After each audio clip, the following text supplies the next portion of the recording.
I think that something that is really important for our listeners to understand is that when you are looking to do something big and bold, and you said that communication is key, what that means is if you're talking to your supervisor or whoever the powers that that be that have the ability to write your check, you have to be able to communicate what the upside is and what the downside is. In other words, let them know, put that information in front of them, let them see this is the bold risk that we want to take. This is the risk we want to take, what we think the payoff will look like. And this is the potential downside.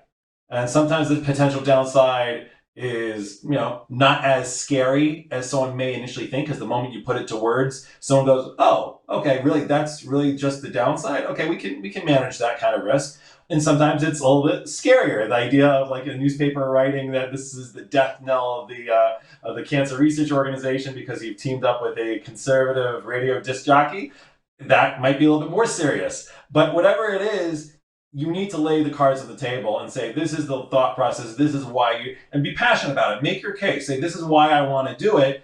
These are the potential risks involved. And then, yeah, you can make it a decision that's leadership driven, because ultimately the board has fiduciary responsibility. The onus is on them to stand behind the organization, and they can tell you, yeah, go for it or don't go for it. That's when you're dealing with the board. If you're dealing with a supervisor and it's a specific program, it's on whatever scale you're looking at. If you need to go to your supervisor and say, hey, I have this idea for an event, or I want to do this volunteer program, whatever it is, make the case for what you want to do. And if it doesn't pan out, then they knew the risks, and then everyone will say, look, we learn from our mistakes, and we're going to move forward, and we know what doesn't work, and we will, we'll learn from the lessons, we'll get up, and we'll move forward. So I think that what you're describing is incredibly valuable. The risk can be big, and as long as it's communicated properly, then a calculated decision can be made